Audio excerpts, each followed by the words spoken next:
Hello students, welcome back to my channel final account of insurance company. इस chapter की series हम start करने जा रहे हैं। इस चैप्टर के अंदर जो हमारा सोल्यूशन का फॉर्मेट है वो तीन पार्ट में डिवाइडेड है। पहला जो पार्ट है उसे हम लोग कहते हैं रेवेन्यू अकाउंट, दूसरा जो पार्ट है उसे हम कहते हैं प्रॉफिट एंड लॉस अकाउंट, और तीसरा जो पार्ट है उसे हम लोग कहते हैं बैलेंस शीट। बात करें इस वीडियो की तो हम लोग सिर्फ और सिर्फ फोकस करने वाले हैं रेवेन्यू अकाउंट के ऊपर। ठीक है, प्रॉफिट एंड लॉस और बैलेंस शीट की तो हम बात ही नहीं करने वाले इस वीडियो में। तो इस वाले वीडियो में हम लोग पर्टिकुलरली सिर्फ और सिर्फ रेवेन्यू अकाउंट कैसे प्रिपेयर करते हैं, रेवेन्यू अकाउंट का फॉर्मेट क्या है, और रेवेन्यू अकाउंट के अंदर कौन कौन सी चीज़ें आती है वो सीखने वाले हैं। ठीक है, तो सबसे पहले मैं आपको बता दूं, ये जो चैप्टर है पूरा फॉर्मेट बेस्ड चैप्टर है। तीन फॉर्मेट्स हैं, अगर ये फॉर्मेट्स आपको याद हो जाते हैं तो आपका सोल्यूशन बहुत ज़्यादा जल्दी आ जाएगा। मैं भी आपको टाइम बिना वेस्ट किए डायरेक्टली फॉर्मेट पे लेके चला जाता हूँ।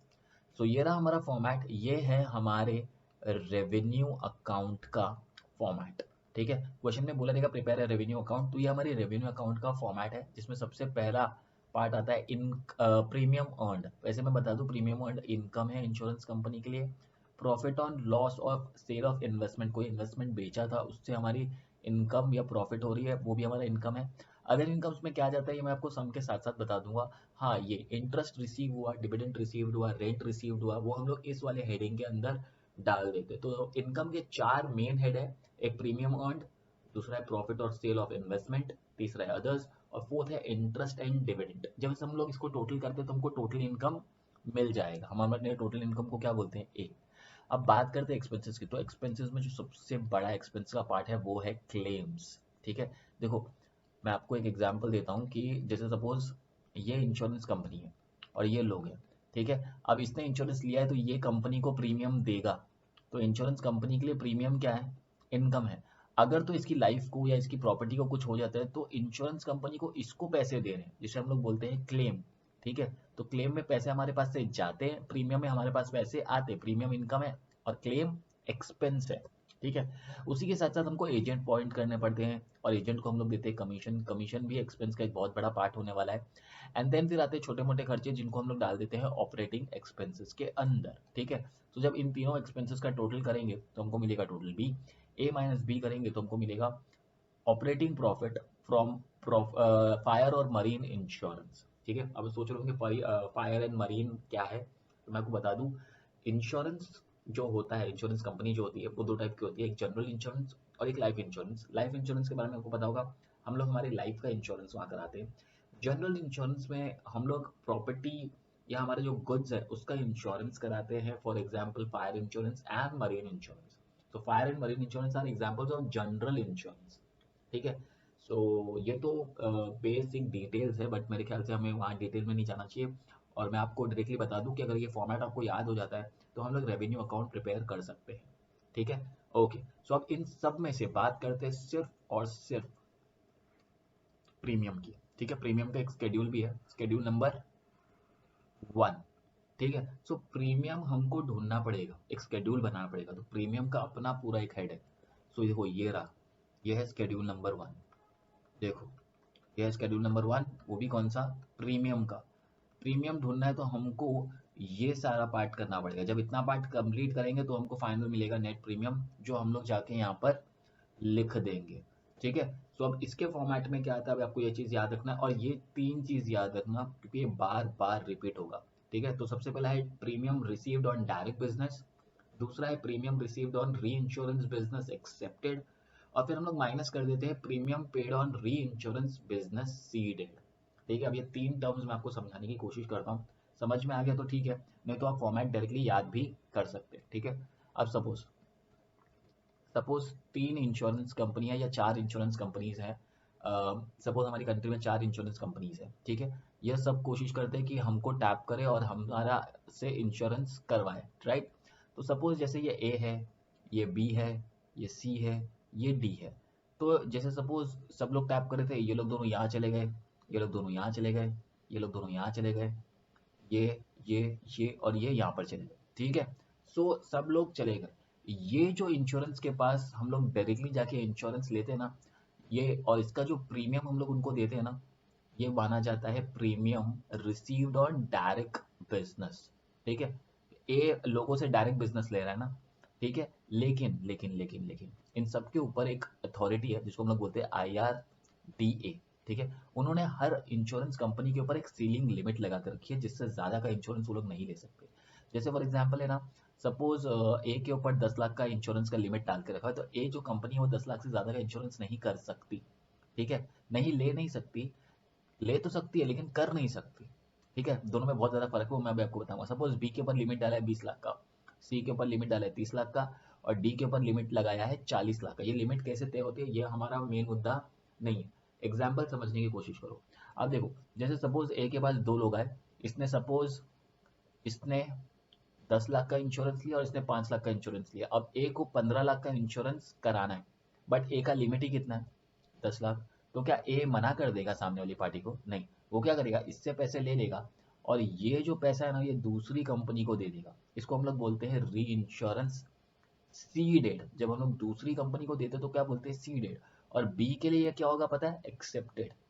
ठीक है, री इंश्योरेंस बी एक्सेप्ट कर रहा है तो इसके पास आ रहा है, और ए दे रहा है तो इसको हम लोग क्या बोलते हैं, सीड करना। ठीक है, तो हमेशा याद रखना, प्रीमियम हम लोग पे करते हैं जब सीड होता है। तो देखो एरो देख लो, ए से बी में जा रहे हैं ना, ए पैसा दे रहा है बी को, तो पैसा जब भी हम लोग सीड करते हैं ना, तो हमारे पास से पैसा जाएगा, और जब एक्सेप्ट करेंगे तो हमारे पास पैसा आएगा। ठीक है, तो आपको क्या रखना है कि प्रीमियम जो भी डायरेक्ट बिजनेस का होगा, उसमें हमको प्रीमियम री इंश्योरेंस बिजनेस जो एक्सेप्ट करेंगे वो ऐड करना है, और प्रीमियम पे जो किया है सीडेड के ऊपर, मतलब जो पैसा हमने बिजनेस दूसरे को दिया है, वो क्या हो जाएगा, लेस हो जाएगा। ठीक है, तो हमको मिल जाएगा टोटल प्रीमियम अर्नड। जैसे ही टोटल प्रीमियम अर्नड मिल गया ये सब कुछ करके, या फिर अगर सपोज डायरेक्ट दिमाग नहीं लगाना है, सीधा समझो कि री इंश्योरेंस अगर एक्सेप्ट होगा तो ऐड, और अगर सीडेड होगा तो माइनस। डायरेक्ट भी कर सकते हो, ज़्यादा लॉजिक में घुसने की ज़रूरत नहीं है, बिकॉज यहाँ पर हमारा मुद्दा है कि हमको मार्क्स चाहिए। ठीक है, तो मार्क्स के लिए हमको फॉर्मेट याद रखना है, premium received on direct business plus premium received on reinsurance business accepted less premium paid on reinsurance business ceded। ठीक है, ये टर्म मैंने इसलिए इंपॉर्टेंट बोला बिकॉज हमारा जो अगला शेड्यूल है, शेड्यूल नंबर 2 क्लेम का, इसमें भी अगर आप ध्यान से देखोगे तो यही आपको फिर से नजर आएगा। ये क्लेम का शेड्यूल है, फिर से में इसमें वही 3 चीज है, बट इसमें एक चीज चेंज हो जाती है। देखो प्रीमियम है ना, हमको मिल रहा है इनकम, इसलिए पहले रिसीव आता है और फिर क्या आता है, पेड। इसलिए रिसीव में से पेड हम लोग क्या कर देते हैं, माइनस कर देते हैं। अब क्लेम में ना कंपनी दे रही है, ठीक है, तो कंपनी क्लेम पे करती है डायरेक्ट बिजनेस में कंपनी, और एक क्लेम पे करती है री इंश्योरेंस बिजनेस पे जो एक्सेप्ट किया। ठीक है, और जो क्लेम इसके पास रिसीव होता है, ठीक है, 2 बार क्लेम हम लोग क्या करते हैं, पे करते हैं, और थर्ड टाइम क्लेम हम लोग रिसीव करते हैं ऑन री इंश्योरेंस बिजनेस सीडेड पे, तो वो हम लोग क्या कर देंगे, माइनस कर देंगे। तो हमेशा जो भी सीडेड वाला होगा पार्ट वो माइनस ही होगा, चाहे वो प्रीमियम का पार्ट हो चाहे वो क्लेम का पार्ट हो। बात करें थर्ड शेड्यूल की, तो इसमें भी सेम अगेन वापस से वही पार्ट आ रहा है, री इंश्योरेंस बिजनेस और डायरेक्ट बिजनेस। डायरेक्ट बिजनेस में री इंश्योरेंस बिजनेस हमको क्या करना है, ऐड करना है, जो एक्सेप्ट वाला है, एक्सेप्ट वाला ऐड होगा, और सीडेड वाला अगेन क्या हो जाएगा, माइनस हो जाएगा। अच्छा, सब में वो लोग मेंशन नहीं करते सीडेड, ये हमको हमारा दिमाग लगा के यूज करके पता लगाना। ठीक है, तो कमीशन में भी देखोगे ना, तो पहले 2 में पेड पेड है, पेड पेड, और उसके बाद क्या आ रहा है, रिसीव्ड। तो अगर तो आपने फॉर्मेट ही याद कर लिया तो टेंशन ही नहीं है, डायरेक्टली लॉजिक में फिर जाने की जरूरत ही नहीं पड़ेगी। आप डायरेक्टली अपना टेबल बनाओ, वैल्यू ढूंढो, लिखो, आपका काम हो गया। ठीक है, तो हम लोग एग्जाम्पल में जाएंगे, एक एग्जाम्पल करने की कोशिश करेंगे, एग्जाम्पल से ज्यादा बेटर तरीके से समझ में आएगा कि करना क्या है। ठीक है, तो जाएंगे हम लोग एग्जाम्पल में। ओके, सो चलो हम लोग एग्जाम्पल में जाते हैं एंड चेक करते हैं कि उसमें क्या क्या होता है। अच्छा, अगर तो आप देखोगे ना, तो मैंने आपको प्रीमियम का पार्ट ना पूरा नहीं समझाया, ये वाला मैंने पार्ट नहीं समझाया। मैं चाहता हूँ कि पहले आप लोग इंस्टॉलमेंट में जितना जो इजी पार्ट है पहले वो तो सीख ले, बिकॉज अभी और भी चीज़ें आने वाली है। तो ये जो अनएक्सपायर्ड रिस्क वाला पार्ट है ना, ये मैं आपको फिलहाल नहीं समझाना चाहता हूँ। मैं चाहता हूँ कि आप सिर्फ ऊपर वाले पे ध्यान दें। ठीक है, टोटल प्रीमियम अर्नड कैसे निकालते वो सीख ले, अगर वो आ गया तो आगे का पार्ट अपने आप ही आ जाएगा। तो हम लोग डायरेक्टली एक एग्जाम्पल में जाते हैं, उस एग्जाम्पल में मैं आपको नई चीज़ भी बताने वाला हूँ। ठीक है, टेंशन मत लीजिए, उसमें मैं नया चीज़ बताने वाला हूँ आपको। ओके, अब देखो ये रहा हमारा क्वेश्चन। क्वेश्चन में क्या बोला है, from the following information of XYZ marine insurance, ठीक है, marine insurance company limited for the year ending 31 March 2014 find out net premium earned and net claims incurred. ठीक है, हमको ढूंढना है। अब ये जो टर्म्स है ना, ये टर्म्स आपको याद रखना है। ये डायरेक्ट बिजनेस, देखो यहाँ पर दिया डायरेक्ट बिजनेस। डायरेक्ट बिजनेस वाला कौन सा बिजनेस है, जो हम लोग पब्लिक से डायरेक्टली लेते हैं। और जो री इंश्योरेंस वाला था ना, ये वो बिजनेस है जो हमको दूसरा इंश्योरेंस कंपनीज देते हैं, ठीक है। ओके, सो देखो अभी करना क्या है, सबसे पहले मैं आपको बताता हूँ, ये जो प्रीमियम रिसीव्ड हुआ है ना, ये इनकम है। लेकिन कौन सा वाला इनकम है? डायरेक्ट बिजनेस का तो है ही अपने लिए इनकम, साथ ही साथ में ये जो इसके बाजू में दिया ना, ये पता है क्या है? ये वो जो मैंने बताया था ना एक्सेप्ट वाला, ये एक्सेप्टेड वाला है। ये आपको हमेशा याद रखना है कि जो प्रीमियम रिसीव होगा ना डायरेक्ट बिजनेस में, उसके जस्ट बाजू में जो होगा ना, वो होगा प्रीमियम रिसीव्ड, लेकिन कौन से बिजनेस से? री इंश्योरेंस बिजनेस में। ये लोग दोनों आपस में क्या होने वाले हैं पता है क्या? ये लोग दोनों आपस में क्या होने वाले? ऐड होने वाले, ठीक है। बिकॉज ये भी प्रीमियम रिसीव्ड है, लेकिन ये डायरेक्ट बिजनेस से, ये भी प्रीमियम रिसीव्ड है। ये री इंश्योरेंस बिजनेस है, दूसरी बिजनेस कंपनीज ने हमको ये बिजनेस दिया है, ठीक है। अच्छा, ये तक तो उस पार्ट समझ में आ ही रहा था, इसमें कोई टेंशन नहीं है। यहाँ पर देखोगे ना, यहाँ पर लिखा प्रीमियम पेड, ठीक है। प्रीमियम पेड का मतलब क्या होता है पता है? Premium seeded. जब रिसीव रिसीव चल रहा है और रिसीव रिसीव में अचानक से पेड आ जाए तो उसको हम लोग क्या बोलते हैं? सीडेड, ठीक है। सीडेड का भी अमाउंट दे दिया है 6,36,000। सो बेसिकली करना क्या है, ये अमाउंट में ये अमाउंट प्लस होगा और ये वाला अमाउंट माइनस होगा। नॉर्मल सम होता तो यही कर देते, बट कुछ चीज़ है जो मैंने अब तक आपको नहीं बताई है, और वो है आउटस्टैंडिंग, ठीक है। हर जगह ये आउटस्टैंडिंग आएगा। वैसे मैं आपको बता दूं, 12th के जब समझ में आउटस्टैंडिंग आता था तो हम लोग क्या किया करते थे? ऐड किया करते थे। आउटस्टैंडिंग ऐड होता है, नो डाउट ऐड होता है, लेकिन कौन से ईयर का ऐड होता है? करंट ईयर का, क्लोजिंग का डेटा दिया था ना, तो ऐड होता है। अगर तो आप ध्यान से देखोगे, जहाँ ये प्रीमियम दिया है, प्रीमियम रिसीव्ड हमको दिया है, डायरेक्ट बिजनेस का डायरेक्ट में चला जाएगा, री इंश्योरेंस बिजनेस का री इंश्योरेंस बिजनेस में चला जाएगा। लेकिन प्रॉब्लम क्या पता है? हम लोग को है ना रिसीवेबल, प्रीमियम रिसीवेबल का मतलब होता है आउटस्टैंडिंग। प्रीमियम रिसीवेबल मतलब आउटस्टैंडिंग। दो दो आउटस्टैंडिंग दिया, एक 1 अप्रैल का दिया, जो 1 अप्रैल का दिया ना वो पिछले साल का है, और जो 31 मार्च का है वो करंट ईयर का है। अभी अभी मैंने आपको बताया कि जो आउटस्टैंडिंग है उसको हम लोग को क्या करना है? ऐड करना है। लेकिन ऐड कौन सा वाला करते हैं? करंट ईयर का, मतलब करंट ईयर का ऐड। अगर तो करंट ईयर का ऐड होने वाला है तो जो उसका प्रीवियस ईयर का है ना, उसका क्या करना है? उसको माइनस करना है, या ठीक है। देखो पता कैसे चला आउटस्टैंडिंग? रिसीवेबल वर्ड से रिसीवेबल आया, इससे पता चला कि वो आउटस्टैंडिंग है। लेकिन दो दो आउटस्टैंडिंग दिया है, एक 1 अप्रैल का दिया है, एक 31 मार्च का दिया है। जो कि भी 1 अप्रैल का होगा वो हमेशा ओपनिंग होता है, प्रीवियस ईयर का होता है, उसको हमको माइनस करना है। एंड जो करंट ईयर का होगा, जो 31 मार्च करके डेट दिया होगा, उसको हम लोग को क्या करना है? ऐड करना है, ठीक है। तो अब बात करते हैं प्रीमियम पेड। अगर तो प्रीमियम पेड भी देखोगे ना, इसमें भी आपको दो आउटस्टैंडिंग, ये याद रखना, रिसीवेबल और पेएबल, ये दो कीवर्ड्स है जिससे पता चलता है कि चीजें आउटस्टैंडिंग है। पेएबल भी है तो भी आउटस्टैंडिंग है, ठीक है। इसमें भी दो दिया, ओपनिंग क्लोजिंग। क्या करना है? सिंपल, क्लोजिंग जो करंट ईयर का है, 31 मार्च करंट ईयर है, प्लस होएगा, तो इसके ऊपर वाला माइनस होगा। क्यों? क्योंकि ये प्रीवियस ईयर का है, ठीक है। सो अब हमको करना क्या? देखो यहाँ पर ही खत्म हो जाता है, इसके नीचे का जो पार्ट है वो क्लेम्स का है। क्लेम्स का पार्ट अपने को फिलहाल करना नहीं, अपने को सिर्फ प्रीमियम करना है। तो हम लोग क्या करते हैं? डायरेक्टली जाते हैं। देखो ये है ना हमारे प्रीमियम का पार्ट, ठीक है। यहाँ जाके मैं लिखता हूँ सबसे पहले, तो देखो premium received on direct business. Direct business का जो प्रीमियम मिला था ना, वो कितना था पता है? ये रहा 92 लैक्स, ठीक है। प्रीमियम रिसीव्ड डायरेक्ट बिजनेस, तो 92 लैक्स लिख देता हूँ। यहाँ पर आ जाएगा 92 लैक्स, ठीक है। अच्छा, इसको बाहर नहीं लिखना है, इसमें ना अब आउटस्टैंडिंग जो प्रीवियस ईयर का है वो माइनस होगा, और जो करंट ईयर का वो ऐड होगा। कैसे पता चलेगा? जरा चेकिंग कर लेते हैं। 4,59,000 ये इसका आउटस्टैंडिंग है, और 3,94 भी इसी का आउटस्टैंडिंग है, ठीक है। तो ये याद रखना, डायरेक्ट बिजनेस का आउटस्टैंडिंग उसी के कॉलम्स में दिया रहेगा, तो उसी से पता चल जाएगा। ओपनिंग वाला माइनस होगा, करंट ईयर का प्लस होगा, तो 459 माइनस करना है, 394 प्लस करना है। मैं जाता हूँ एंड यहाँ पर लिख देता हूँ 459 माइनस कर दूंगा, और प्लस करना है 3,94,000, तो मैं यहाँ पर डाल दूंगा 3,94,000, ठीक है। धीरे धीरे आएगा, अगर नहीं समझ में आ रहा है तो कंटिन्यू करते रहो, धीरे धीरे आ जाएगा, अपने आप आ जाएगा, ठीक है। तो क्या करना है? 92 लैक्स माइनस 4,59,000 प्लस 3,94,000, तो आ रहा है 91,35,000। तो मैं यहाँ लिख देता हूँ 91,35,000। ये हो गया अपना premium receive from direct business. अब ये डायरेक्ट बिजनेस से हमको मिल गया। अब बारी आएगी री इंश्योरेंस बिजनेस से जो प्रीमियम रिसीव कर रहे हैं। देखो रिसीव्ड है ना, रिसीव्ड वाले दो होते हैं, पेड वाला एक होता है।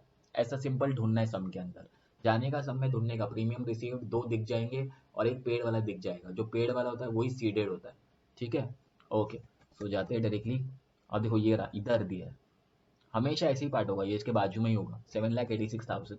सो मैं डाल देता हूँ, यहाँ पर डाल देता हूँ अंदर 7,86,000। डायरेक्टली बाहर क्यों नहीं लिख रहा हूँ, बिकॉज इसमें ओपनिंग क्लोजिंग दिया है ना, ठीक है। क्या इसमें भी आउटस्टैंडिंग दिया, हाँ ये रहा आउटस्टैंडिंग, आउटस्टैंडिंग प्रीवियस ईयर का माइनस करंट ईयर का प्लस 37 माइनस 33 प्लस। मुझे कैसे पता चला, 1 अप्रैल है तो प्रीवियस ईयर, 31 मार्च है तो करंट ईयर का क्या आएगा प्लस 37 प्लस 33 प्लस करना है, 37 माइनस करना है।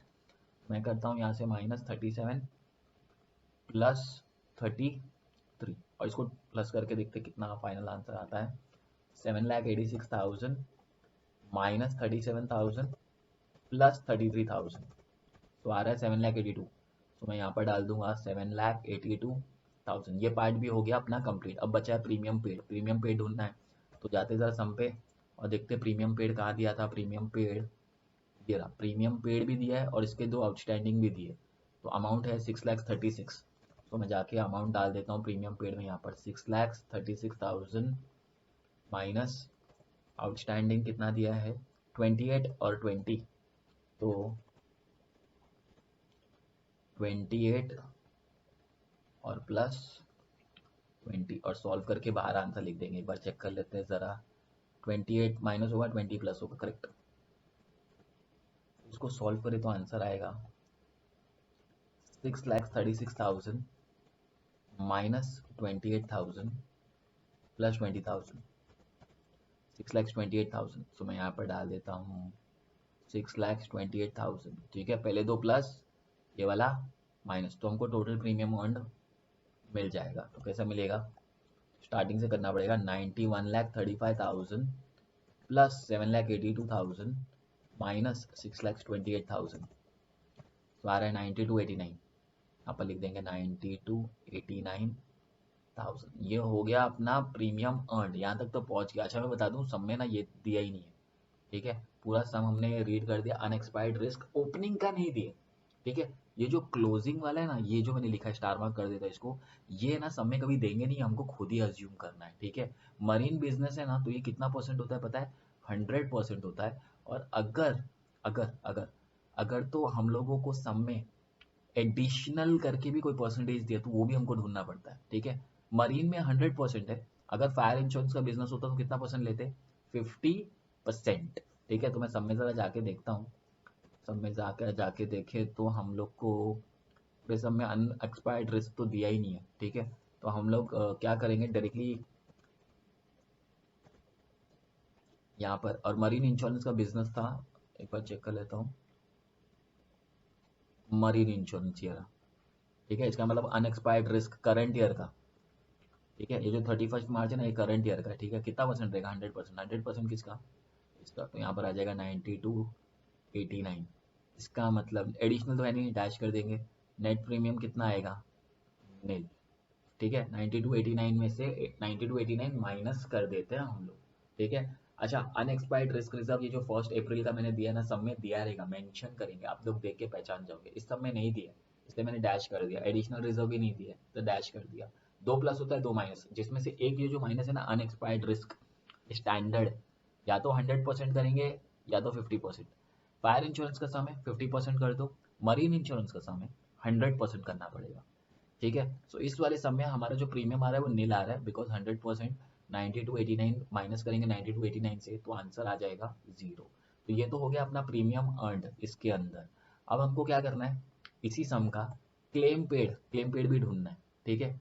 अब याद रखना, प्रीमियम में पहले दो रिसीव्ड आते फिर पेड आते, तो माइनस कर देते। इसमें ना पहले दो में क्या आएंगे, पेड पेड, और नीचे क्या आएगा, रिसीव, तो माइनस कर देंगे। यही कीवर्ड है जो आपको याद रखना है एग्जाम में, जिससे जल्दी सम सॉल्व हो जाएगा, ठीक है। सो क्लेम्स में सबसे पहले हम लोग स्टार्ट करते हैं, और क्लेम पेड, ये जो यहाँ पर दिया हुआ है 73 लाख, ये है हमारा क्लेम्स पेड, ठीक है। वो भी डायरेक्ट बिजनेस है, तो सबसे पहले इसकी एंट्री हम लोग कहाँ करेंगे, जाएंगे और claim paid on direct business में यहाँ पर मैं ब्रैकेट में अंदर लिख देता हूँ, अमाउंट है 73 लैक्स। तो यहाँ पर मैं जाके लिख देता हूँ 73 लैक्स। अब इसमें ओपनिंग क्लोजिंग जैसे हमने प्रीमियम में किया था वैसा इसमें भी करना पड़ेगा, एक माइनस होगा और एक प्लस होने वाला है, ठीक है। तो जरा जाके देखते हैं कौन सा प्लस होगा कौन सा माइनस। 94 हमको माइनस करना पड़ेगा और 1,01,000 प्लस करना पड़ेगा। पता कैसे चला, पेबल आउटस्टैंडिंग आउटस्टैंडिंग 1 अप्रैल माइनस 31 मार्च। और याद रखना इसको इससे करना है। एंड देन जब हम लोग 5,80 री इंश्योरेंस बिजनेस करेंगे तो इसका भी हम लोगों को आउटस्टैंडिंग दिया हुआ है। ठीक है, तो सबसे पहले 73 लाख में हम लोग क्या करेंगे, 94,000 माइनस कर देंगे जो कि प्रीवियस ईयर का, और करंट ईयर का ऐड कर देंगे। करंट ईयर का कितना बाकी है, 1,01,000, तो यहाँ पर डाल देंगे 1,01,000। एंड इसका आंसर आ जाएगा, ज़रा हम लोग सॉल्व करें तो आएगा 73 लैक्स प्लस 90 नहीं सॉरी माइनस 94,000 प्लस 1,01,000, तो आएगा 73,07,000। ये मैं बाहर लिख देता हूँ, 73,07,000। ये आ गया अपना डायरेक्ट बिजनेस का आंसर। उसके बाद री इंश्योरेंस की बारी। री इंश्योरेंस का बिजनेस जो है हमारा, वहाँ का क्लेम पेड कितना है, 5,80,000, जिसमें 16,000 माइनस हो जाएगा और 12,000 प्लस हो जाएगा। ठीक है, सो हम लोग क्या करते हैं, 5,80,000 पहले लिख देते हैं यहाँ पर, 5,80,000, अगेन एक माइनस और एक प्लस। पता कैसे चलेगा किसको प्लस करना है किसको माइनस करना है, सेम 1 अप्रैल माइनस 16,000 और 12,000 प्लस हो जाएगा, तो 16 माइनस 12 प्लस, यहाँ मैं लिख देता हूँ 16,000 माइनस करना है, 12,000 प्लस करना है। ठीक है, सो इसका आंसर आएगा 5,80,000 माइनस 16,000 प्लस 12,000, 5,76,000। सो मैं यहाँ पर लिख देता हूँ 5,76,000। अब बारी बचा आखिर का, ठीक है, जो कि क्लेम रिसीव्ड। ये जो रिसीव्ड है ना, ये सीडेड है। ठीक है, ये याद रखना सीडेड। यहाँ पर पेड जो आता है वो सीडेड बन जाता है, और इसमें रिसीव्ड। अगर पेड पेड चल रहा है तो रिसीव्ड आया तो माइनस करो, रिसीव चल रहा है पेड आया तो माइनस करो। तो 2,10,000 माइनस 42,000 होगा एंड प्लस 39,000 होगा। तो मैं जाके लिख देता हूँ 2,10,000 में से माइनस करना है 42 माइनस करना है 39 प्लस करना है, तो हमको फाइनल आंसर मिल जाएगा। फाइनल आंसर आएगा 2,10,000 माइनस 42,000 प्लस 39,000, तो आ रहा है 2,07,000। यहाँ पर मैं लिख देता हूँ 2,07,000। वैसे इसको माइनस करना है ऊपर वाले से, तब जाके हमको फाइनल आंसर आएगा। तो हम लोग क्या करेंगे, 73,07,000 प्लस 5,76,000 माइनस 2,07,000, तो आंसर आ रहा है 76,76,000। मैं यहाँ पर लिख देता हूँ 76,76,000। ये हमारा क्या बन जाएगा, टोटल क्लेम पेड।